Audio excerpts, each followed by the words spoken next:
পড়ে গেল। তারপর হাঁটা শুরু করলাম শহরের দিকে। খুঁড়িয়ে খুঁড়িয়ে হাঁটছি। হঠাৎ মনে পড়লো আন্টির কথা। হয়তো তিনি আমার জন্য চিন্তা করছেন। এখানে এসে একবারও ফোন দেওয়া হয়নি। পকেট থেকে মোবাইলটা বের করে দেখি মোবাইলটা ফেটে চৌচির হয়ে গেছে। কাল এর ওপরও মার পড়েছে। সিমটাও তো দেখলাম ভালোই আছে। সিমটা বের করে মোবাইলটা ফেলে দিলাম।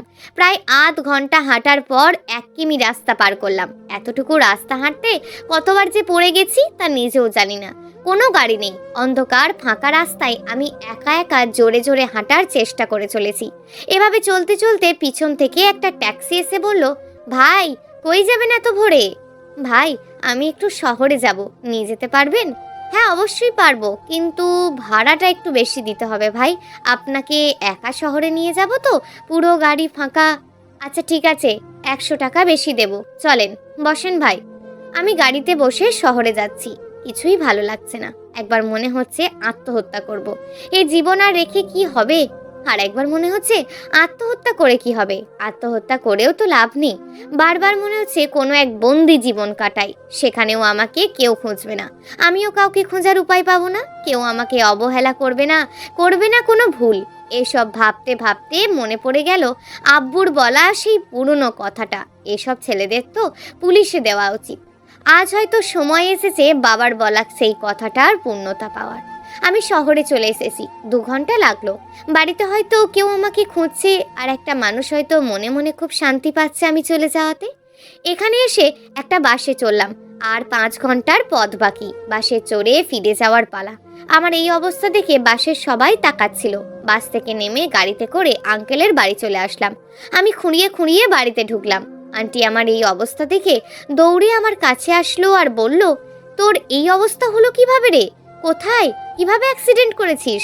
আমি চুপ করে আছি। আমার কি বলা উচিত, কি করব কিছুই বুঝতে পারছি না। আন্টি আবার ডাক্তারকে ফোন করলেন।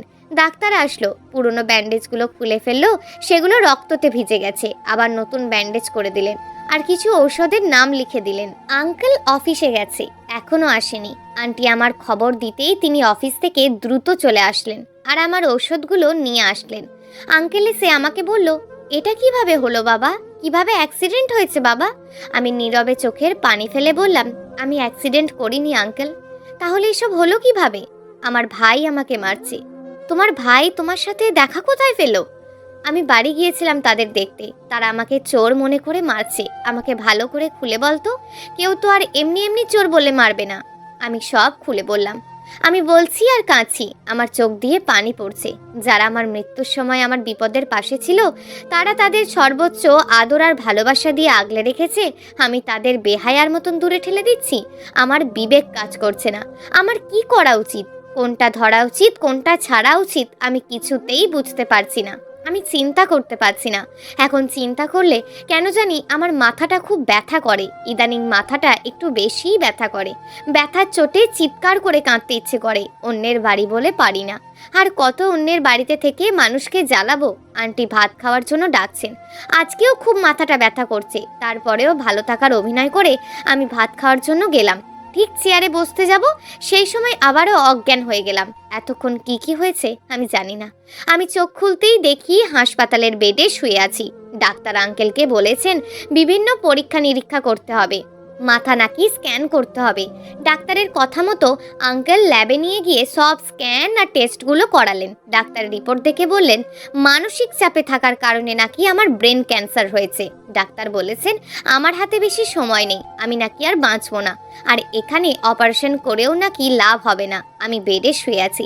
তারা বাইরে কথা বলছে, কিন্তু আমি তাদের সব কথা স্পষ্টভাবে শুনতে পাচ্ছি। আমার জীবনে হয়তো এতটুকু হওয়াই বাকি ছিল। এতটুকু দেখার জন্যই আমাকে বাঁচিয়ে রেখেছিলেন সৃষ্টিকর্তা। এটাই হয়তো শেষ কষ্ট। আর কষ্ট সহ্য করতে হবে না।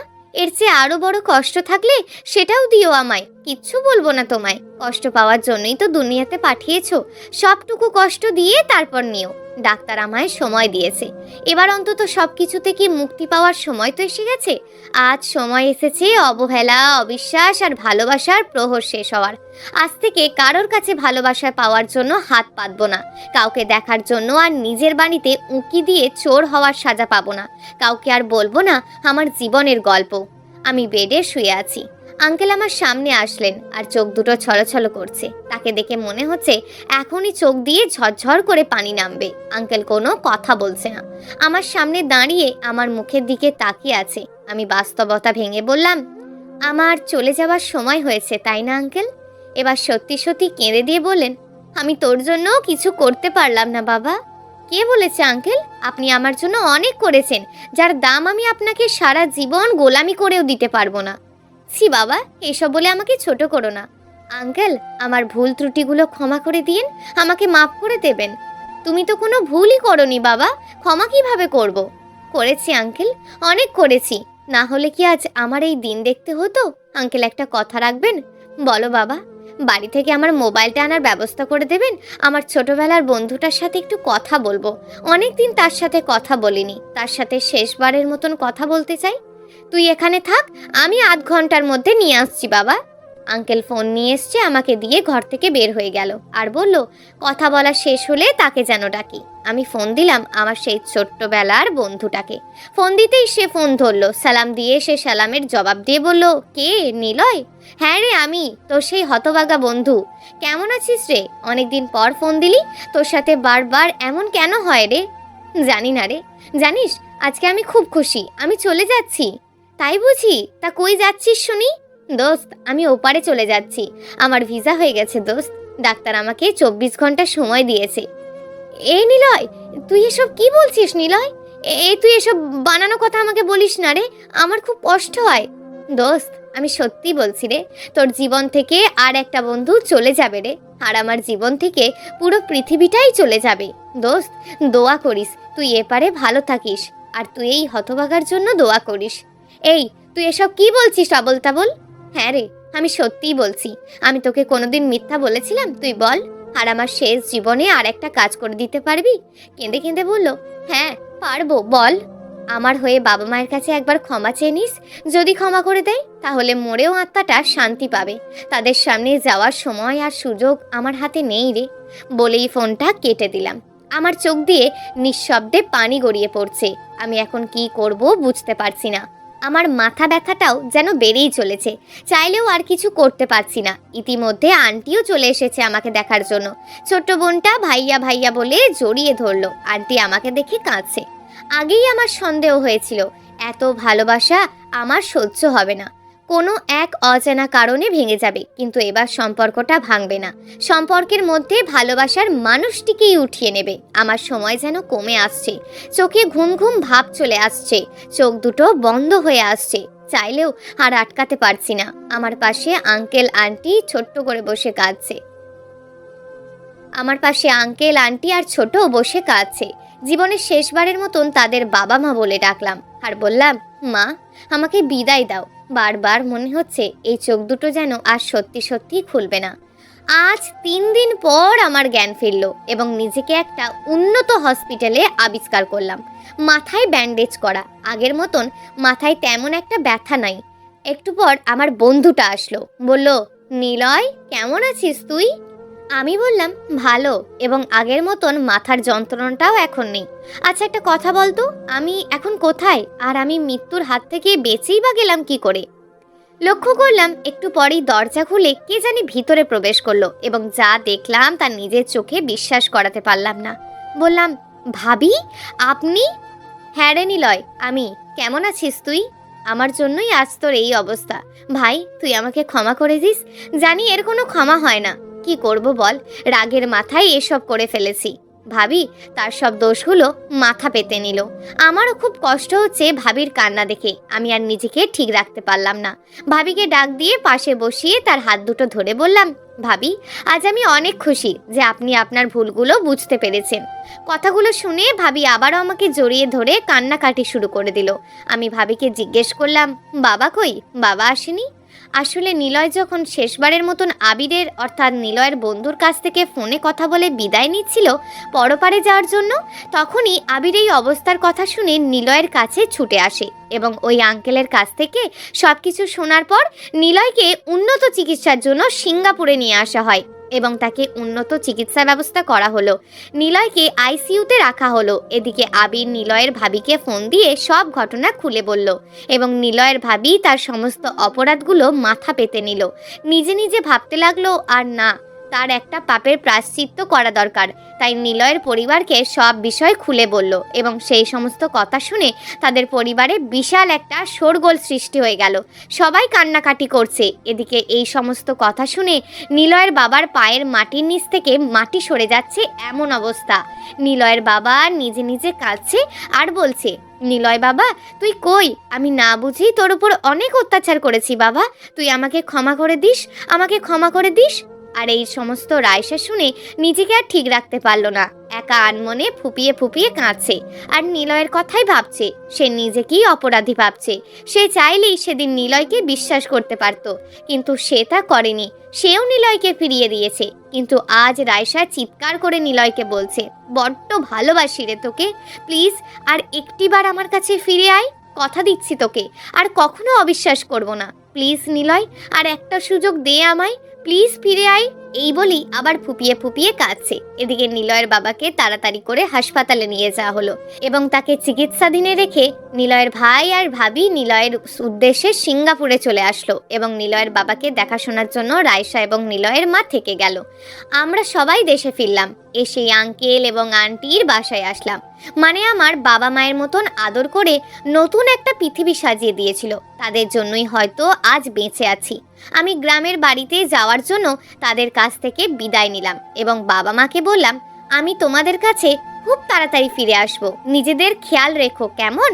কথাগুলো বলতেই অজান্তে চোখ বেয়ে পানি চলে আসলো। তারাও কেঁদে দিয়ে বলল, আচ্ছা বাবা, কিন্তু আমি আমার ছোট্ট আপুটা মানে পিঙ্কিকে নিয়ে রওনা দিলাম। ও আমার সঙ্গে আসতে পেরে অনেক খুশি। তারপর আমি, আবির, ভাইয়া ও ভাবি সবাই ট্রেনে করে রওনা দিলাম। ভাবির দিকে লক্ষ্য করলাম, ভাবি কেন জানি মনমরা এবং চোখ দুটো লাল হয়ে আছে। মনে হচ্ছে যেন কতদিন থেকে না ঘুমিয়ে কাটিয়েছে। আমি বললাম, ভাবি কি হয়েছে তোমার, এত মনমরা কেন?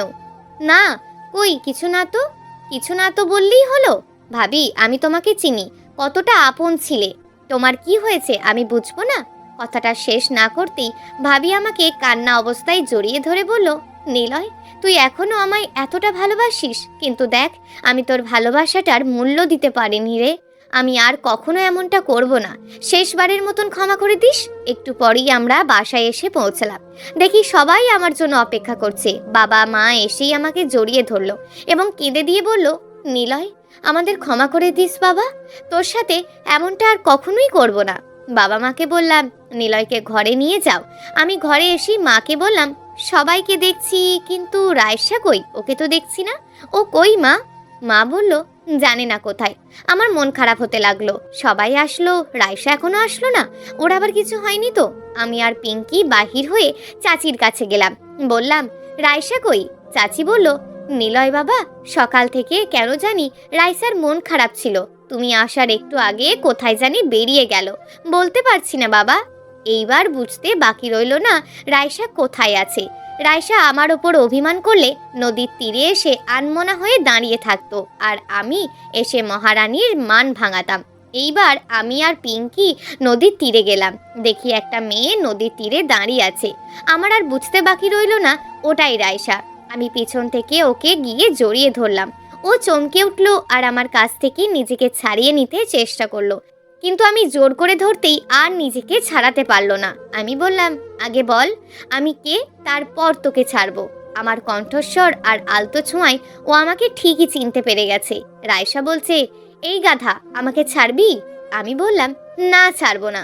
না ছাড়লে কিন্তু আবারও তোর আব্বুকে বলে দেবো, আবারও যাচ্ছে তাই মার খাওয়াবো।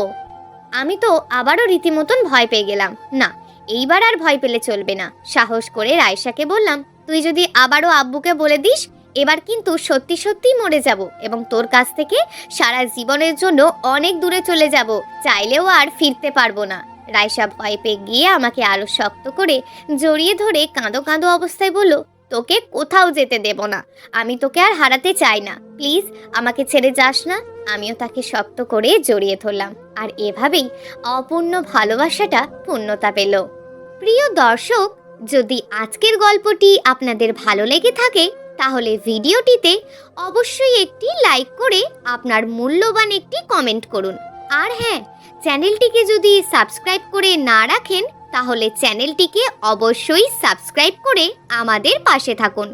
দেখা হবে আগামীকালের নতুন এবং আকর্ষণীয় গল্প নিয়ে। ধন্যবাদ।